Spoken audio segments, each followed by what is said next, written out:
Good morning, everyone. It's Friday, November 15th. I'm John Weigell with Rob Litterst, and this is the Hustle Daily Show.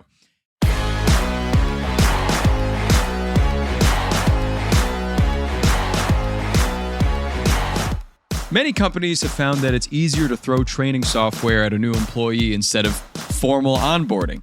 Of course, the big reason for this is cost cutting, but how do employees across industries feel about the lack of actual person-to-person onboarding and mentorship? And does it affect performance at all? Spoiler alert, it kind of does. We'll get to that in a little bit, but first let's give you the hits and headlines today in business and tech. Start us off today, facial recognition technology is finally rolling out across all airports in the U.S. just in time for Thanksgiving. Delta and United flyers, you might already be used to that because you get a face scan at some airports, but American Airlines and Alaska Airlines are also expected to roll out the feature in coming months in select airports. Rob, have you ran into this in any airports? I feel like I'm kind of on the butt end of this. I haven't seen it really. I haven't seen this yet, but I'm very excited for it. I think the biggest thing for me with facial recognition technology is how much more efficient it can make things. Like, I love how now with my iPhone, I don't need to type in a passcode or a password or anything like that. Totally. I literally wish that facial recognition unlocked everything because it just makes life so much easier. Like, I can't stand like shuffling through LastPass every time I need to get into my computer. It's like a constant struggle. Which is something we've talked about here before. It's like, does the convenience outweigh the privacy issues? And I think maybe a lot of people are feeling the privacy issues, but a lot of other people like on travel Reddits and stuff like that are really singing the praises of this because it does get you through TSA in like 6 seconds. Who doesn't want that? It's unbelievable. Right? Yeah. I'll happily give them a picture of my face if they let me through. 100%. Airlines are probably one of the places where you get most frustrated sitting in traffic and not being able to move forward. Yeah. So yeah, any efficiency that can be driven there from facial recognition will be a huge win. Next up, over to the EU. The EU is getting pretty slap happy with its fines, and Meta is the latest tech company to walk out with a fat red handprint. The company just got fined $843 million by the EU for linking its classified ads platform Marketplace to Facebook, which blocks out competitors. Meta is obviously going to appeal, probably not going to see the end of this for a few years. Next, over back to the States. According to the FDA, the McDonald's E. coli outbreak related to its onions has now gotten about 104 people sick. That's up from the 90 that was previously reported. Included in that is 34 hospitalizations and 1 death. Okay, and from there, let's jump to Amazon. Amazon announced fixed pricing for Prime members seeking treatments for conditions like hair loss and erectile dysfunction. The update, which lets members see the cost of their telehealth visit and desired treatment before booking, sent Hims and Hers stock tumbling. This is real bad for those brands, Rob. I feel like this has happened a lot with Amazon. It's like anytime Amazon goes into a new market, all of the stocks get crushed. Like, I remember when they bought Whole Foods, I think all the other public grocery companies just absolutely tanked. Mm-hmm. Same thing happened when Amazon mentioned that they were going to go into the pharmacy game. Like, I remember CVS and Walgreens both got hit really hard. It seems like most of the time there's kind of like a little dip and then people realize it's not like Amazon's going to come in and eat this entire industry. And so eventually the stocks pop back up a little bit. I think they do have this unbelievable entry point with Amazon Prime. Yeah. So it's very interesting for things like that, especially things like Hims and Hers when you're talking about an affluent customer base that is most likely to have Amazon Prime. That is, I think, a market that could get hit pretty hard if Amazon has a product there that's competitive. Yeah, they're kind of coming for every industry right now. I mean, you have them coming for the medical industry. Also, they're coming for Temu and Shein with a new offering that we talked about yesterday, and that you can get clothes for $2 or $3 on there and stuff. So they're kind of really trying to meet the demand across the board for whatever you could need at any given time ever, which is a bit of a danger to other companies. But at the same time, they're really doing well with it. Yeah. All right. And finally, you always find Dippin' Dots at amusement parks or venues, but not really grocery stores until right now. That's because the dots need to be chilled at a minus 40 degree Fahrenheit temperature, which a regular freezer just can't do. But J&J Snack Foods, which acquired Dippin' Dots in 2022 for $222 million, that's a lot of twos, now found a way to expand into grocery stores with Dippin' Dots sundaes, which are prepackaged layers of Dippin' Dots, cookie pieces, regular ice cream, and a sauce. Rob, Listen, I've actually never had Dippin' Dots before. Really? Is this a big deal? Is this a huge deal right now? I feel like food trends seem to be pushing towards healthier diets. Right. And Dippin' Dots obviously are not on the healthier side. I think they're a great treat if you're at like a fair or something like Six Flags or something. Exactly. They're a very nice treat, and they're definitely a novelty because they are like this very weird version of ice cream. I'm skeptical that they're going to sell a lot of these. I don't know. I could be completely wrong, but I've never met anybody who prefers Dippin' Dots to regular ice cream on a regular basis. So we'll see. Yeah, I mean, there could be that just like niche Dippin' Dots fandom that is screaming to the heavens for them to finally get into grocery stores. So it remains to be seen. I might be in like my own little ice cream purist bubble, John. So I wouldn't be surprised if there's Dippin' Dots community out there that's just been waiting. There could be.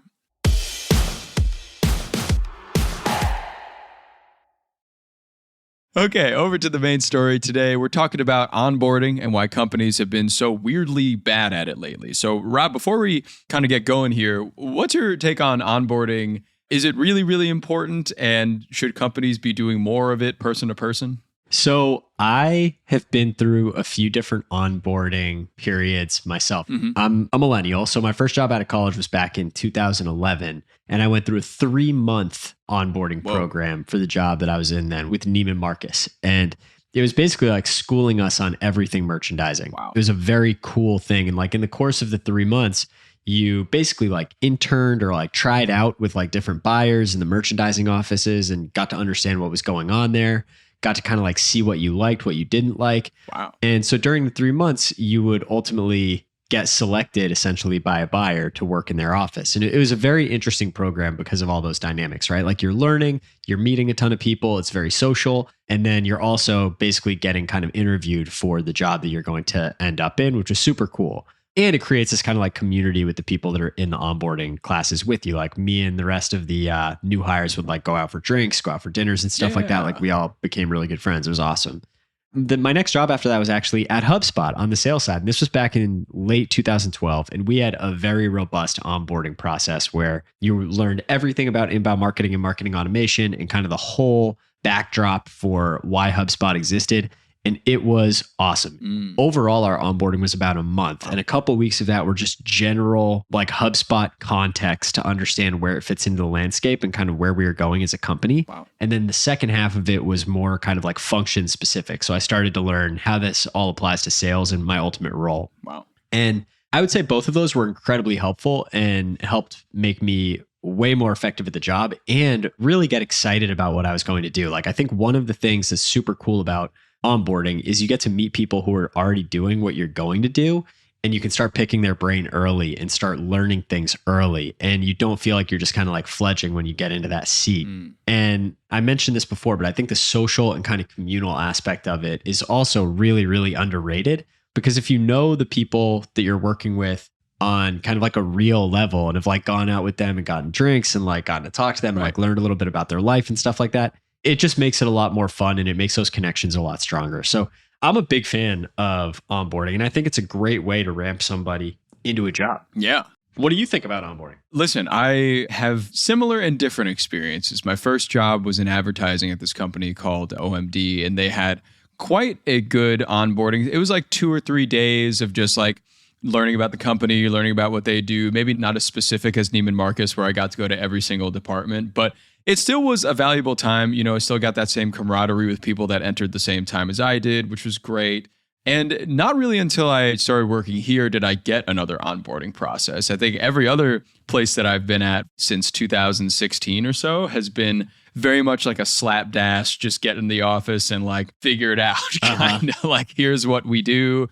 Yeah, whatever. There was no real like few days of telling me what to do. It's just kind of learning on the job. And I feel like that's what a lot of companies are looking to do right now. Totally. And it seems like it's not going too well. We got some surveys here from Adobe. We got one from Gallup. Yeah. The survey from Gallup says less than half of US employees said they knew what's expected of them at work. That's terrible. Totally. I've definitely felt that in past jobs where I just don't know my job description before. And things like orientation or onboarding can really help with that. 100%. You mentioned a couple surveys. We have this one from Adobe where 83% of Gen Z respondents said having a mentor at work was crucial to their career, but only half said they actually had a mentor. So I've been to a couple startups where we didn't really have a very strong onboarding setup, and that was very challenging. I went to one where there wasn't really a super strong onboarding program, but they paired me immediately with a mentor who was senior at the role that I was going to be doing. And she basically walked me through everything that I needed to know and introduced me to everybody that I needed to know. And she was incredibly helpful. That's great. So I totally understand where these Gen Z respondents are coming from here, because I do think mentors are absolutely critical. And the easiest way to learn fast is to find somebody who has done what you are going to be doing and has done it well and really kind of understand what it takes and what you need to do. Yeah. So yeah, it's really unfortunate that a lot of young employees are starting to feel that way. There's been a lot of concerns cited in this Business Insider article during pandemic, post-pandemic, whatever you want to call it, of, Gen Zs and people entering the workforce and not receiving that kind of onboarding that maybe people in person in the office used to be receiving. The idea of like hybrid remote work has kind of put a buck in the middle, I guess, of trying to get onboarded, with a lot of companies inserting, instead of a manager or somebody or a mentor, giving you some kind of training module, which of course is really boring. Yeah.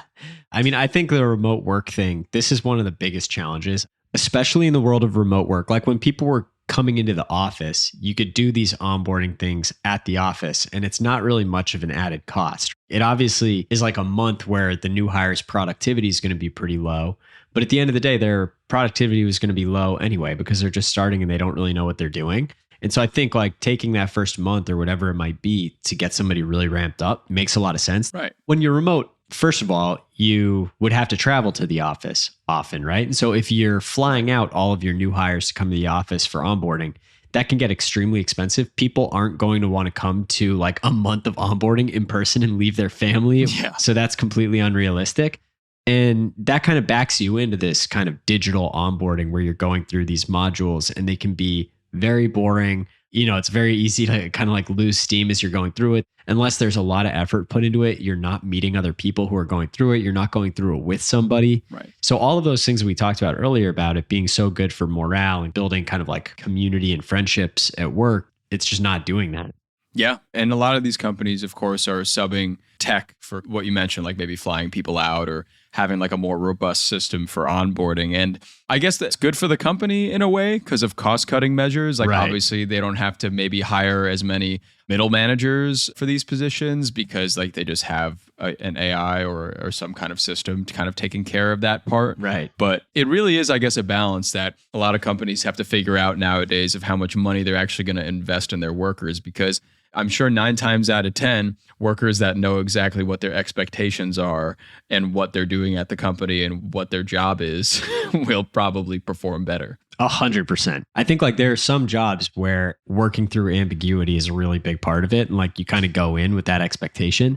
But if you're going into a job where, that's not really the normal expectation, that's super frustrating to have to deal with that all the time. And definitely one of those kind of downstream side effects of remote work. Yeah. Yeah.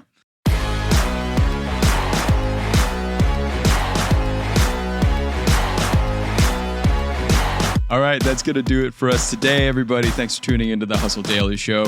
We're a proud part of the HubSpot Podcast Network. Our editor today is Robert Hartwig, and our executive producer is Darren Clark. We've got a ton more tech and business coverage in our newsletter. If you're not subscribed, go sign up at thehustle.co/email and throw us a follow on Instagram at The Hustle Daily. We'll catch you later.